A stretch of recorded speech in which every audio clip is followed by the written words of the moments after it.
Hello students, I know science education.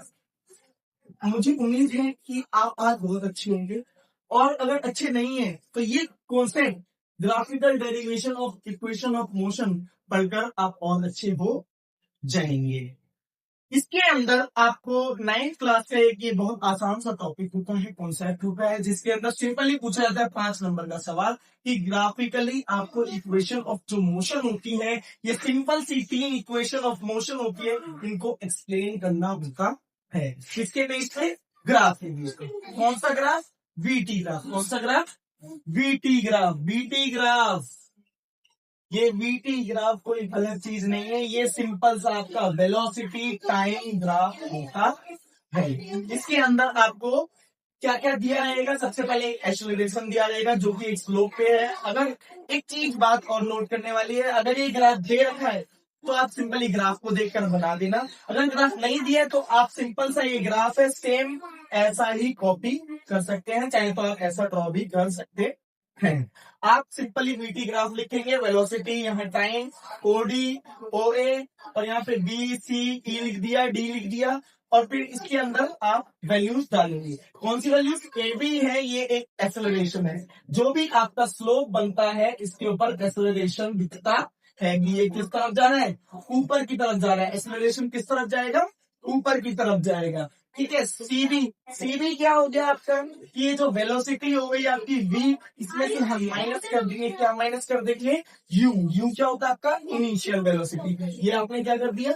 Minus कर दिया। अब सिंपल सी आपको कुछ गिवन दे दिया रहेगा, ओडी आपको लिखना है। ओडी जो है आपका क्या है? टी है, और जो ओडी है वो पैरेलल है किसके? किसके?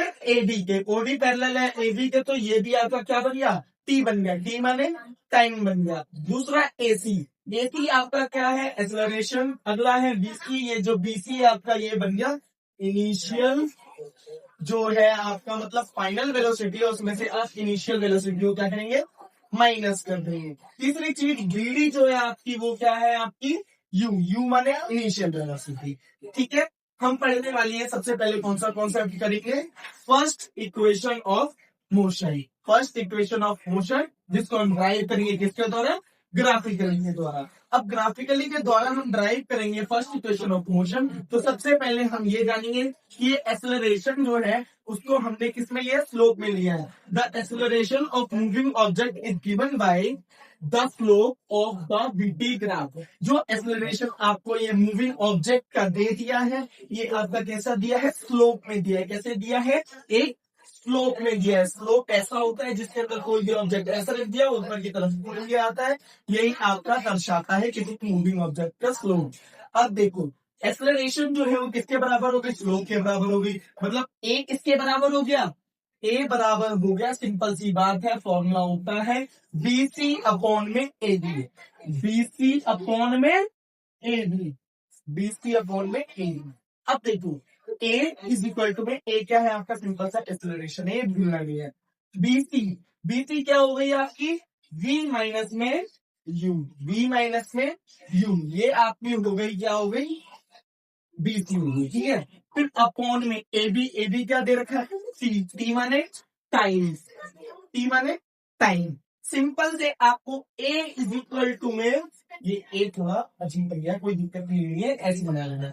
ए इज इक्वल टू में वी माइनस में यू अपॉन में टी। ये नीचे डिवाइड का है, ये आपका पहले ही पढ़ा था, सिंपल सी मैथमेटिक्स है कि ये दो चीज डिवाइड में होती है, वो किस में चली जाती है? मल्टीप्लाई में चली जाती है। तो ये इधर जाए क्या हो जाएगा? मल्टीप्लाई हो जाएगा। तो आप क्या लिख लोगे? A T is equal to में वी माइनस में यू। सिंपल सी बात है। अब ये माइनस में है, ये भी इधर जाके प्लस में हो जाएगा। अब माइनस का प्लस में तो होता ही, आपने पहले भी पढ़ रखा है। ये 80 प्लस में u इज इक्वल टू में v, जैसे आपने पहले ही पढ़ रखा होगा। तो ये आपकी निकल कर आ गई है। क्या निकल के आया है? फर्स्ट इक्वेशन ऑफ मोशन, जो कि हमने ग्राफिकली रिप्रेजेंट करी है किसके द्वारा? इस वीटी ग्राफ के द्वारा। वीटी यानी वेलोसिटी टाइम ग्राफ के द्वारा हमने ये जो कॉन्सेप्ट है आपका इजीली कर दिया है। आपकी फर्स्ट इक्वेशन जो हो गई है, तो सॉल्व। नेक्स्ट इक्वेशन हम नेक्स्ट पार्ट में करेंगे।